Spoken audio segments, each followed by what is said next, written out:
Assalamualaikum warahmatullahi wabarakatuh. Salam kelapa, jayalah petani kelapa Indonesia, dan tentunya salam sukses untuk para petani yang ada di seluruh Nusantara.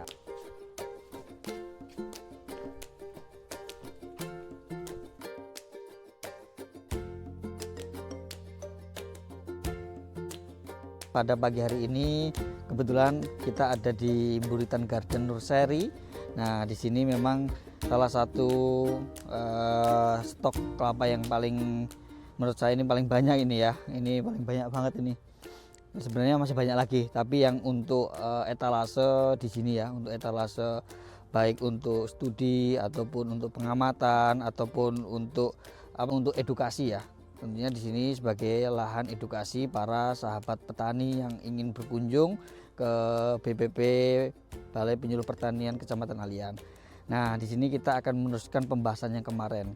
Kalau kemarin saya menjelaskan bagaimana sih pengendalian kutu atau kalau bahasa ilmiahnya Prisai Asbidiotus Diroctus. Nah, ini yang sering terjadi di musim kemarau. Kenapa sering terjadi? Biasanya di musim kemarau banyak sekali karena kutu ini bersifat poligaf, artinya dia bisa berpindah-pindah ke tanaman yang lain, tidak hanya di tanaman kelapa. Karena dia sifatnya poligaf, lebih dari 100 tanaman yang bisa dihinggapi oleh kutu ini. Salah satunya kelapa, cabai, terus kakao, kemudian ada tomat, banyak sekali. Nah, ini yang perlu kita waspadai. Kita tahu bahwa sumber energi atau sumber pemecahan pertumbuhan untuk menjadikan tanaman itu bisa tumbuh itu melalui fotosintat atau fotosintesis. Nah, ketika jaringan fotosintesis itu terhambat oleh serangan hama Asbidiotus ini, nah itu akan terjadi keterlambatan pertumbuhan atau keterlambatan dalam produksi tanaman. Maka dari itu perlu kita waspadai terkait dengan hama Prisai Asbidiotus Directus. Nah, apa sih itu Prisai? Kalau Indonesianya itu kutu daun. Nah, itu singkatnya itu kutu daun. Kutu daun ini sangat merugikan para petani. Tidak hanya di petani kelapa, tapi juga di tanaman lainnya. Nah, oleh karena itu kita perlu waspadai dan perlu kita kendalikan. Biasanya kutu ini dia akan menyerang. Ciri-ciri sudah terserang itu kuning dia. Nah, ketika kuning seperti ini harus kita waspadai. Ada apa di balik kuningnya ini? Nah, kita ketahui di balik kuning ini ternyata ada makhluk hidup yang tumbuh di sini. Nah, inilah yang disebut Prisai Asbidiotus Directus atau kutu daun. Nah, kutu daun ini dia kenapa disebut Prisai? Karena dalam pengembangannya dia membentuk prisai putih-putih. Nah, untuk mengeluarkan larvanya dia akan membentuk putih-putih itu. Kemudian si larva ini mengeluarkan stiletnya untuk menancapkan ke daun. Nah, stilet ini ketika sudah menancap ke daun otomatis akan ada kerusakan pada daun atau penurunan warna. Yang tadinya hijau dia akan bercak-bercak kuning. Nah, ini yang perlu kita waspadai. Nah, ketika dia sudah menancapkan stiletnya di daun, dia akan seumur hidupnya dia akan di situ. Dia tidak akan berpindah-pindah. Nah, ini yang perlu kita waspadai.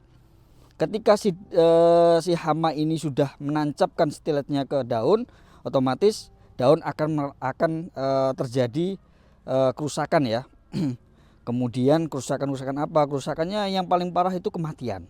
Tapi sebelum kematian akan ditandai dengan nekrosis, kemudian kering, kemudian mati. Nah, itu yang perlu kita kendalikan. Nah, oke. Oleh karena itu perlu kita kendalian. Pengendaliannya itu pakai apa? Sebenarnya ada musuh biologisnya.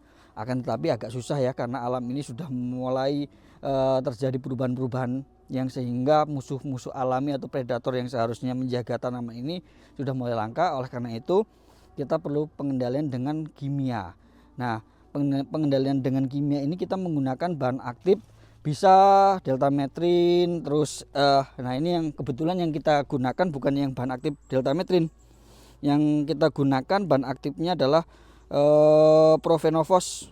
Tapi intinya dia ini untuk pengendalian kutu atau ulat. Nah, ini bersifat insek ya. Nah, dosisnya berapa? Dosis insek yang di sini kita lakukan penyemprotan sesuai dengan dosis aja. setiap merek memiliki dosis tertentu. Nah kebetulan kita memakai merek tertentu yang di sini dosisnya kita sebut aja lah Curacron ya. Nah ini Curacron ini dalam 1 liter itu membutuhkan dosis 1,5 mili atau satu tangki ini membutuhkan satu tutup ini. Ini kita udah isi ya tadi ya. Ini kita sudah isi.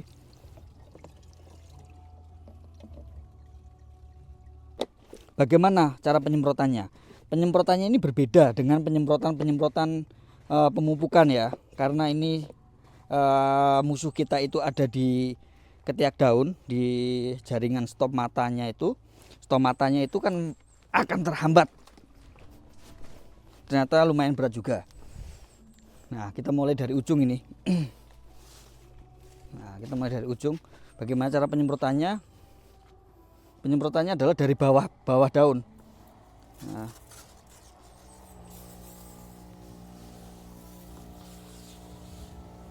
Nah, karena kutu daun ini tidak hanya menyerang di daunnya, bisa juga menyerang di tangkainya atau di kelopak bunga. Itu kita harus tapis ya, harus merata. Cara penyemprotannya adalah dari bawah ke atas.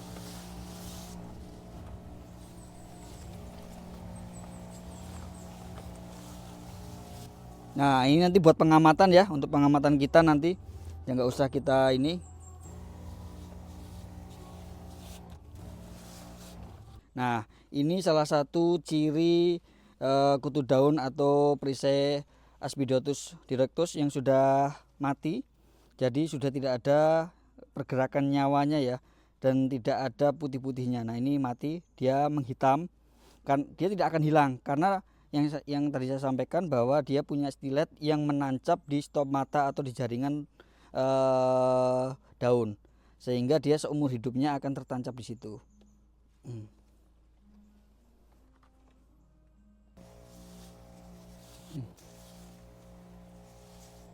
Oke, begitu cara menyemprotkan, cara mengendalikan kutu daun ini. Nah ini kita bisa lakukan 4 hari sekali karena ini sifatnya kontak dan dia racun lambung ya. Jadi kita perlu lakukan rutin. Nah mungkin itu. Kemudian kalau bisa itu dilakukan di pagi hari penyemprotannya. Cukup itu yang bisa saya sampaikan. Mudah-mudahan bisa bermanfaat untuk para petani kelapa dan petani yang lainnya. Semoga para petani kelapa tetap jaya. Cukup sekian dari saya. Wassalamualaikum warahmatullahi wabarakatuh. Salam kelapa, jayalah petani kelapa Indonesia.